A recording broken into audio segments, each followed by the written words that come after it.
Hello, everyone, and welcome to the OSU Preview Podcast. I'm your host, Alex Dusky, and I am joined in the booth by Jace Andrews and Asa Lucas. Guys, how you doing today? Jace, please start us off. I'm doing great. Cowboys 3-0. Got a bye week to kind of rest, relax, feeling good about everything, and have a good matchup in a couple weeks that we're got to be prepared for. Mm-hmm. I am very content. OSU did what I wanted them to do last week, so no complaints on my end. All right, well, let's start off with this big win over University of Arkansas Pine Bluff. The Cowboys won 63-7 over the Golden Lions. It was a sold-out game with 55,509 people in Boone Pickens Stadium. Two highlights really quick from me before I give you guys the mic for analysis. The Cowboys blocked a punt and a field goal attempt. Both were returned for touchdowns. This was the first time in school history OSU returned multiple blocked kicks for touchdowns. And I know we've been talking about Spencer Sanders a lot and stats to keep out for him. Another stat, Spencer Sanders became the first OSU quarterback since Mason Rudolph in 2017 to throw 4 touchdowns in a half. He now has 60 career touchdown passes. He's moved ahead of Gundy and into 4th overall on the Cowboys history list. Spencer, you've earned that, and I really enjoyed watching him this game. This was a fun game to see Spencer Sanders come out and show all of his talents, like his ability, his mobility, his accuracy when it comes to passing. I mean, this was everything I wanted Spencer Sanders to do and more. Even though you only saw him for a quarter and a half. Isn't that the crazy thing?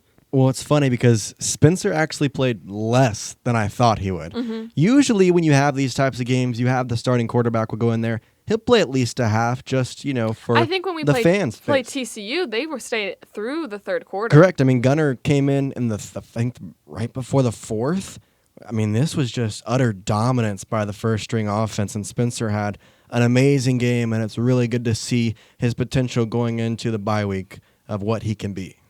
Asa, what kind of stood out from you from the Cowboys team besides Spencer Sanders? What stood out to me was Arkansas Pine Bluff. They were coming into it, and you could tell initially they were thinking, like, man, maybe we can really force this guy to make some turnovers. And their defense was they were focusing a lot on man coverage and seeing if Spencer Sanders would make any mistakes. And no dumb interceptions, only 3 incompletions. There was not a lot of bad throws. That's what I really took away from it. Spencer was making some very smart reads and trusting the athleticism from his guys to protect him and for his receivers to make the big plays. Well, I think that you pointed it out perfectly. They were playing man coverage from the first half to the 4th quarter, and that prompted Arkansas Pine Bluff to send a little bit of pressure. Obviously, our line did a great job of protecting Spencer and allowing him as much time as he wanted, but it can be a little stressful. But I think Spencer stood in the pocket well. He never really thought, I got to run because there's nobody open. He took his time, he looked downfield, and he did an amazing job keeping his cool. Yeah, we have to be able to bully teams like Arkansas Pine Bluff if we want to go back to the Big 12 championship game, and this was an example of that. So we mentioned how Spencer got pulled within the second quarter, and that allowed second-string Gunnar Gundy to step up, be in the pocket, and he had his first career passing attempt, and he finished the game with 128 yards, 2 touchdowns, and 1 interception, which it reflected off of the receiver's hands. That was kind of a tough interception. One of my favorite quotes from the Mike Gundy press conference when he was asked about it, he started off by saying, "I'm still dad. Ultimately I'm his coach, but I'm still dad," and it made me happy to see him out there. So I have a quick question. Obviously, we know Gunner, and you just mentioned Mike, his dad. When was the last time a Gundy in an OSU uniform threw either a completion or a touchdown? You have a date? Asa, you'll know this better than I would. I'm just looking for the year. The last time a Gundy threw a touchdown? Touchdown or completion. I'm looking for a year, not a specific date. Isn't that last week? 2000 and, before him. Before Gunner, okay. Before There we go. Okay. I'm going to go 1985. Pretty close. That's when Mike Gundy started his tenure as the Oklahoma State quarterback. His last time, though, was in 1989. And that was obviously the year a Taylor pretty Swift cool was stat. born. Correct? Big year. Correct. So 33 years in between having a dad.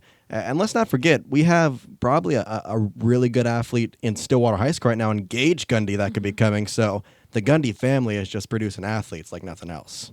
Absolutely. Someone who was on the Pioneer Media team a few years ago. I got to cover Gunner. and I got to catch a little bit of Gage Gundy, and they're both very smart quarterbacks.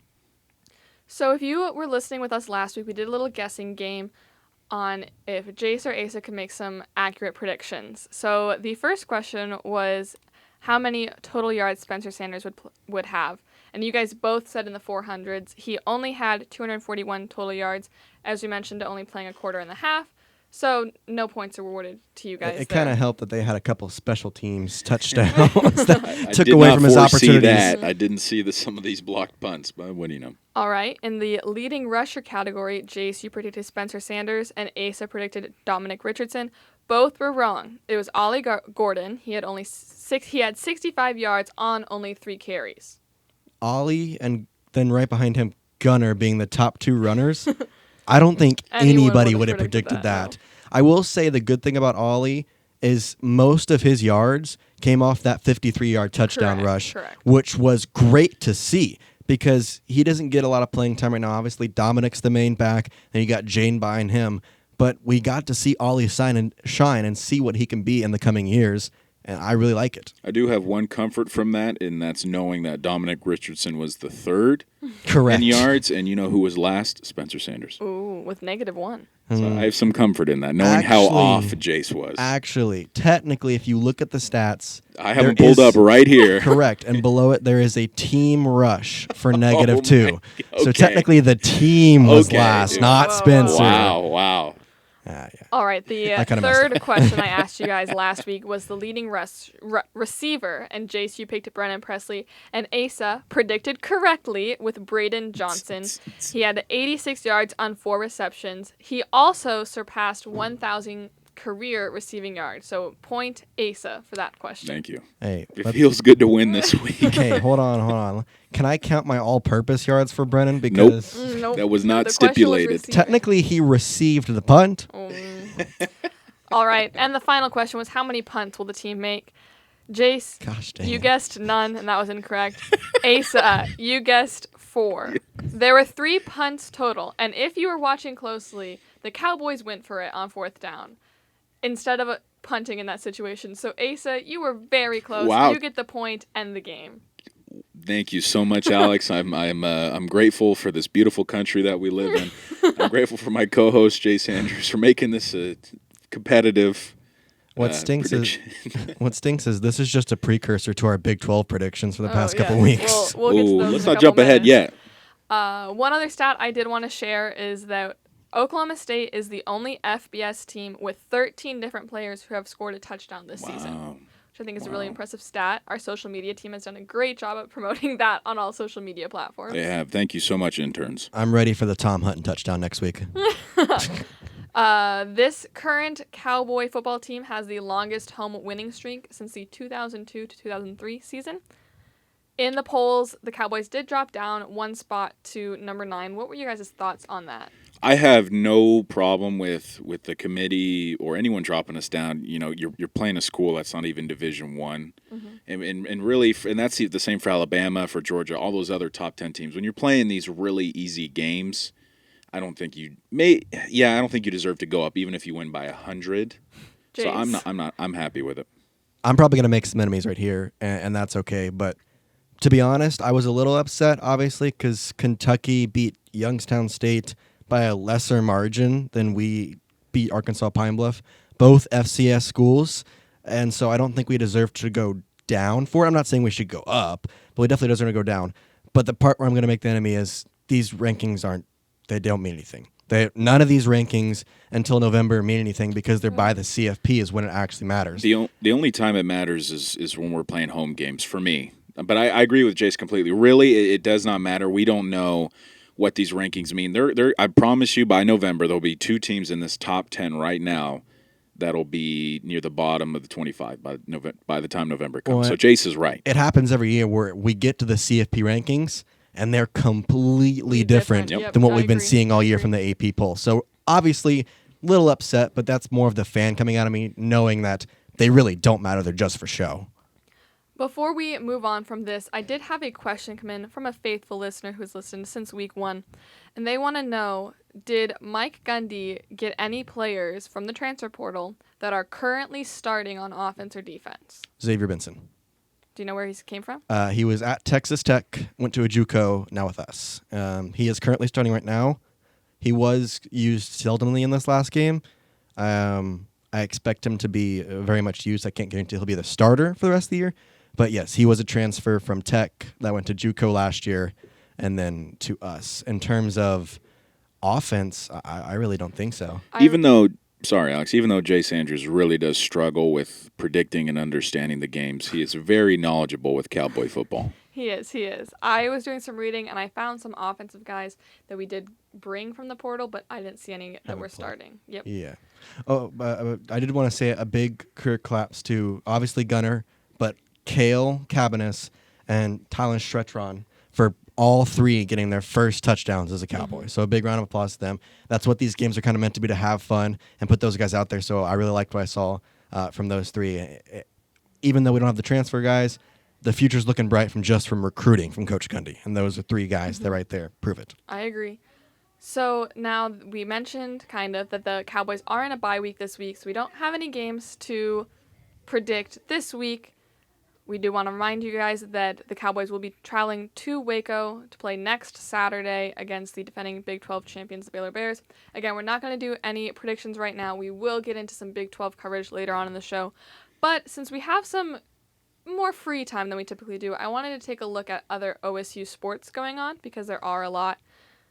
Starting off with Cowgirl Soccer, they started Big 12 play against Kansas last night, and they did win. So that's a big win for the Cowgirls. They recently had the Hall of Fame ceremony with A.D. Franch coming into town. Jace, what have you seen from this Cowgirl Soccer team? They're more impressive than last year, and last year they were on top of the world.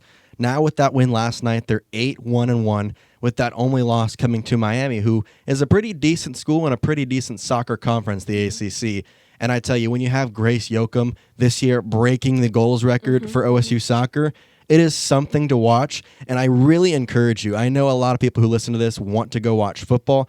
Go check a soccer game out. It's really, really fun. They do a great job. And Neil Patterson Stadium is one of the best women's soccer complexes, not only in the Big 12, but really in the nation. And even if you can't come to Stillwater to watch it, I believe the rest of the season, any Big 12 games will be on Big 12 Now on ESPN+. Correct. So if you got an ESPN Plus subscription, watch them. Watch them. I guarantee you'll have fun. Moving over to another Cowgirl sport, Cowgirl Tennis. They're competing in two tournaments right now. One is the ITF 15K Lubbock Pro Circuit. That started, I believe, Monday and will go through Sunday. And the other one is the in San Francisco Bay tournament, I believe. Asa, what are your thoughts on how Cowgirl Tennis's season is starting? So Cowgirl Tennis's season has been very competitive. We've shown a lot of strength. I'm trying to pull it up here exactly because I do not want to. I don't want to mispronounce it. But fun fact: we have 4 Cowgirl tennis players that are ranked in the nation top 125 players in Division 1. So I think it's the ITA, the International Tennis Association. They've ranked 4 of our Cowgirls in the top 125 players. So that's pretty impressive. They've been doing a really good job in Lubbock, and as they're nearing the end of the tournament, we're not going to have anyone compete in the championship. It's been competitive. Another stat that, not really a stat, but adding on to the rankings, true freshman Raquel Gonzalez was ranked number 7th in the nation as a freshman/newcomer, and she's doing pretty well. She defeated her own Cowgirl teammate yesterday to advance in the quarterfinals in the singles matches. Jace? When you want to know a fun fact about that? So obviously in tennis, the 15K is a very number-oriented thing in the tournaments. This is the first time that Raquel has advanced to the quarterfinals in a 15K event in her entire life. Wow. So a big congratulations to her. And Ayumi Miyamoto is nothing to scoff at, and she won 6-2, 6-2 in the 2 sets they played.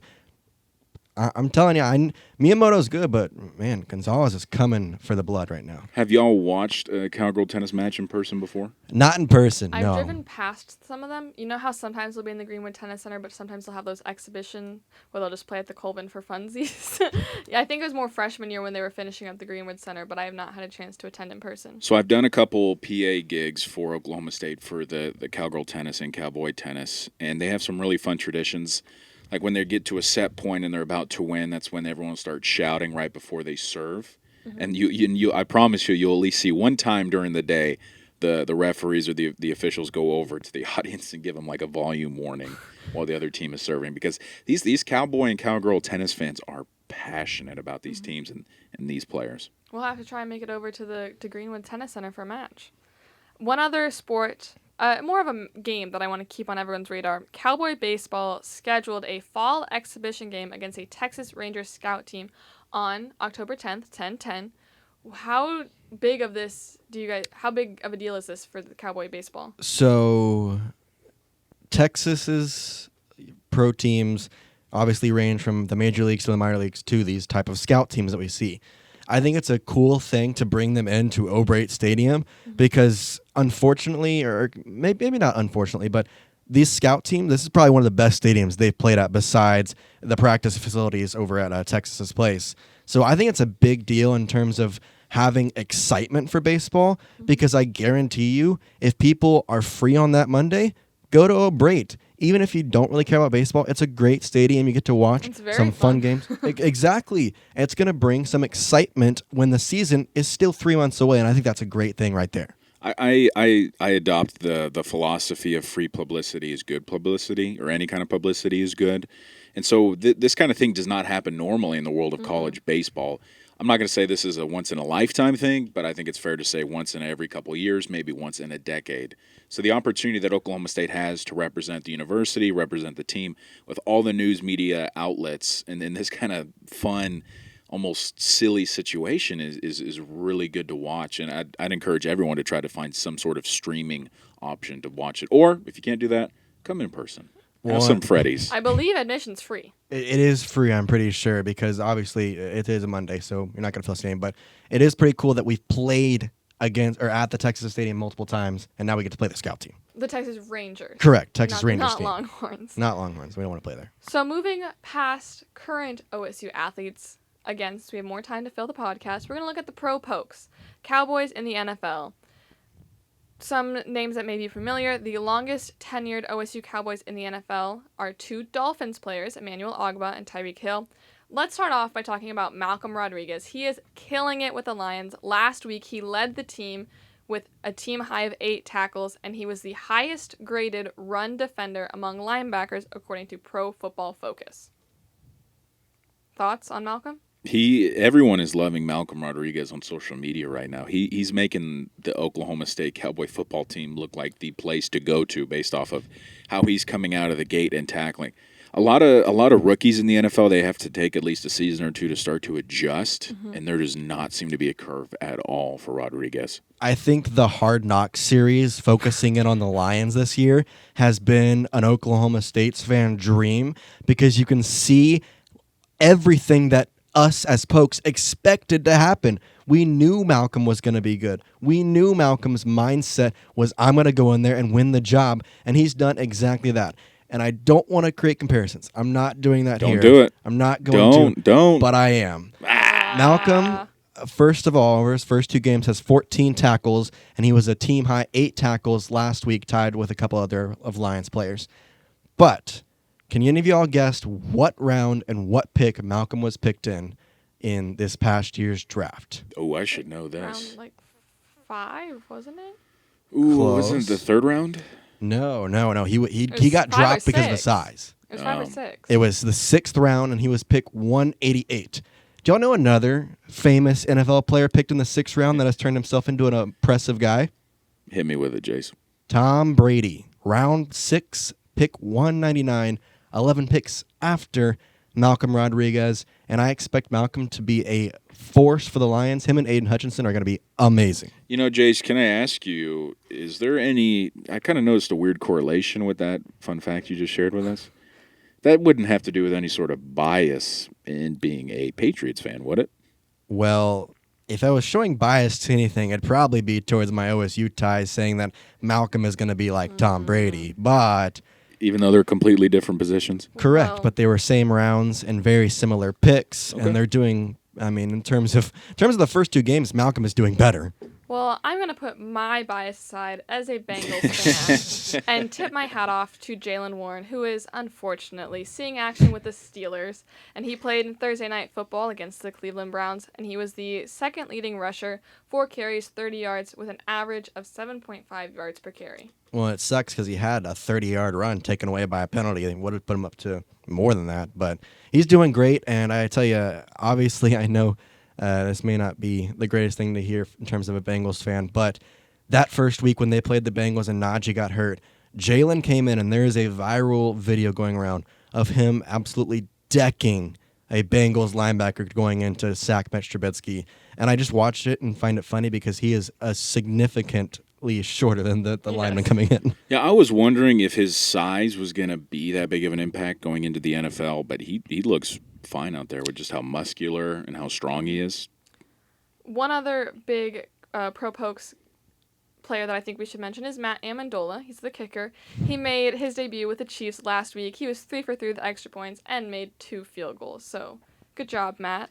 Go, Matt. Some other familiar names in the NFL that aren't necessarily doing too much, but they have seen action with all of their teams. We have Christian Holmes with the Washington Commanders, Chuba Hubbard with the Carolina Panthers, Tylan Wallace and Justice Hill, both with the Ravens, and Devin Harper with the Cowboys. And can I mention one more that is doing a really good amount with his team? Tevin Jenkins. Oh, he yes. is protecting With the Justin Chicago Fields Bears. like no other. He is, at the time that I checked, I mean, this could have been changed. He was the number 8 ranked lineman in protecting quarterback and creating a hole for the run in the entire NFL, and he was number 1 on the Bears. After an injury last year set him back, he is doing exactly what Chicago needs him to do. How could we forget the ye old classic OSU quarterback Mason Rudolph?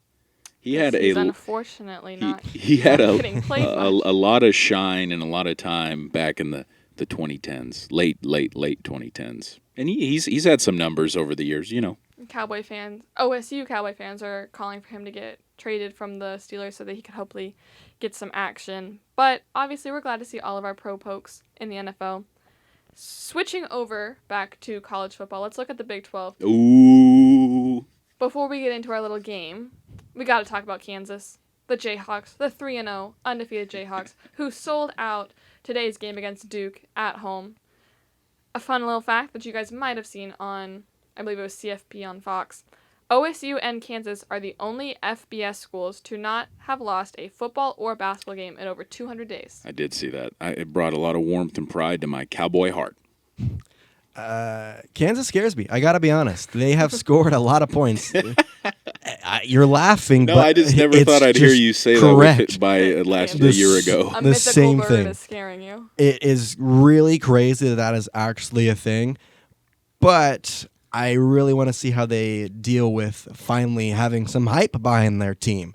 That's tough to take in, but they have scored points like nothing. They look like a Big 12 offense. Looking at their team from a social media standpoint, everyone remembers the St. Peter's Peacocks back in March, and they made a thread of, oh, we have a lot of new fans here. Here are some of our, players, things that we do, and the Jayhawks did that, and it's getting a lot of retweets and likes on Twitter. So I think it's great that everyone's rooting for the Jayhawks, at least, the first couple weeks of the season.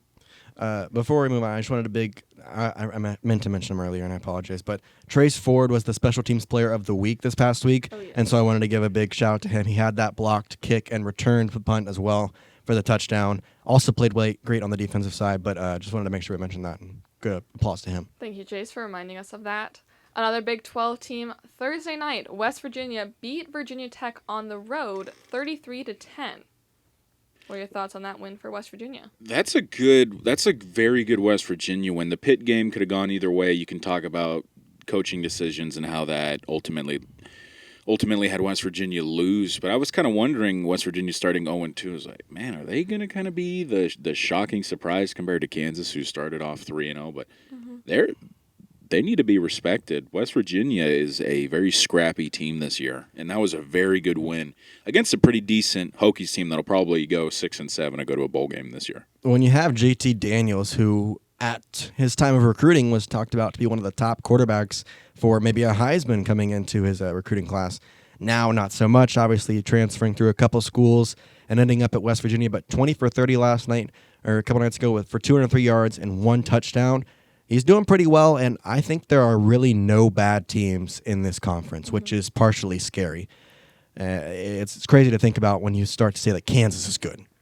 We're gonna do our little prediction game now, and then Why are you calling it a little prediction game? It's a big it's a prediction big prediction game because conference play is starting. So the 3 matchups that I have picked will give us 6 of the Big 12 teams. So then once we've done our predictions, if you guys have any other Big 12 teams you want to discuss, we can do that. Everyone understand? All right. So I'll start off with my record from last week. As a reminder, I started off 3-0, and I went 0-3 last week. Wow. So I am How does 3 it and feel? 3 on this I know week. that feeling. I sympathize with you. Jace went 2-1 last week, so Let's he go. is 2-4 on this season. Darn. And Asa went 2-1 as well, so he and I are tied 3-3. Wow. So I should be in the lead. So y'all two are tied for the lead right now? Correct. And I went 0-3 the first week, and I'm still last though. That's all right. The first matchup I want to talk about is the OU Kansas State game. OU is still ahead of us in the rankings. They demolished Nebraska last week. So they're playing in Norman. It's a night game. OU's favorited by, I think, 13. Seeing how they demolished Nebraska and remembering that Adrian Martinez is a former Husker, they're in Norman. I'm going to go with OU. Oh, I thought you were gonna. Okay, I thought Yeah. you were going a different direction. Oh, no.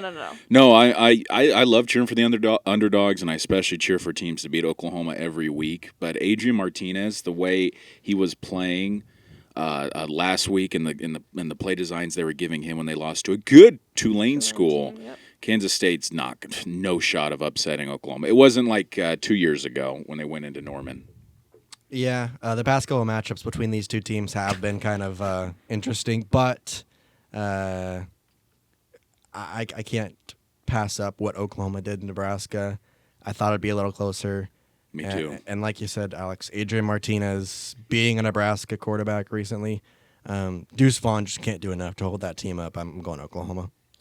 The next matchup is Texas Longhorns, who are ranked 22nd on the road against the Texas Tech Red Raiders. Texas is favored by 7, and they have an 80% chance to win that matchup. I'm going to go with Texas. If they play how they did against Bama, it'll be an easy win. I think it should be an easy win regardless, but this is probably we're going to see how well Texas can do. Bijan Robinson is still a big part of the Texas Longhorns offense, and he was respectfully in that Heisman conversation at the beginning of the season. Hudson Card, nothing really illustrious or special about the way he plays quarterback for Texas. And Texas Tech, this is a team, as we were talking during this podcast, I normally pick them to win, but I got to go with the Longhorns on this one. Jace? Yeah, I'm also going to go with the Longhorns. I will say they gave up 20 points to UTSA this past week. Now, UTSA did have 17 of those 20 points coming in the second quarter off a couple of trick plays and stuff like that. But Hudson Card did pretty good for a UTSA team, and then Bijan is doing what he normally does, 20 carries, 183 yards, and he had 3 touchdowns. They're just going to be too much for Texas Tech to stop. I do think it'll be close, though. I will say if I had to bet the spread, I would definitely put Texas Tech losing by less than 7. Okay, and the final matchup I have picked is Baylor on the road against Iowa State. I think this is pretty interesting. The bookies are saying it's going to be a toss-up. The spread is in favor of Iowa State by 2.5. The ESPN Power Football Index has Baylor a 52% chance to win. While Iowa State is undefeated, their wins coming from Southeast Missouri State, Ohio, and a 10-7 win over Iowa. I'm going to go with Baylor. I haven't really seen anything from Iowa State that shows that they can compete with the defending Big 12 champions. I'm going to go with Baylor for not the opposite reason, but a similar reason. I haven't seen anything from Baylor to make me not pick them in this game. Okay. Because obviously the tough loss to BYU for them was interesting. I really thought they were going to win that game, but they're just going to be too strong for Iowa State, and I think they're going to open up the playbook. Especially, we learned last year, Ames, Iowa is a tough place to play, but I think getting it done early in the season, I don't think Iowa State's offense is near the amount of what Baylor's is. Well, Asa? this week's a pretty boring week. I'm going with Baylor. All I right. mean, Iowa State offensively have had some struggles, and Baylor does know how to score. And how can you go against Squirrel Williams? Okay, so did we all pick the same? We We did. did. Okay, just to be different, I'll pick Texas Tech in that Texas Tech Okay. game, just to change it up. He's I have trying some to- confidence he's that their trying to- defense is he's good. trying to tie us, Asa. What if I got to make moves right now, man. I was gonna say if you would go against Kansas in the Duke game, I'll also give you that because I would go with Kansas against Duke. I really do think Kansas will go 4-0. I think Kansas will win that one. I'll So- go with Kansas as well. Okay, so we'll stick with the three. We'll stick with the our three. rules. I was about to Stick say, I think we with stick with 3 there. Because I actually do believe in Texas Tech, especially in Lubbock. Well, we are nearing the end of our 30-minute podcast. Do you guys have any final remarks before we sign off? This week in Big 12 football will not be as exciting as last week, but this is still, if you're a Cowboys fan, you need to watch because these games earlier on can make the difference between a team sneaking into that Big 12 championship game or not. I think there's a couple big things we need to watch out for this weekend in terms of watching ourselves. One is that Baylor game, because if Iowa State does pull off the upset, that gives Baylor not only 2 losses during the season, but their first loss in conference on their first game in conference, which is a big thing. But here's what I'll say if we're going to look for it. It doesn't get easier whatsoever, and we probably have the hardest game of the year coming up in a week from now. Mm-hmm. It's a good Wait, what? one of the hardest games of the year. One of the hardest games We'll of the year. get I into our misspoke. preview for that next Correct. week. I'm not trying to go into that, but it's a good chance for a bye, just to rest, recuperate. But I've said it before, there's not a bad Big 12 team this year, and you got to be ready and locked in each and every week. Mm-hmm. I love Spencer. I love what he's done so far this year, but I'm looking at him, and I think he can do it. I just got to see it. All right, well, that'll do it for the OSU preview today. Thank you so much for listening. I'm Alex Dusky, joined by Asa Lucas, Jace Andrews. Have a great weekend, and Go Pokes!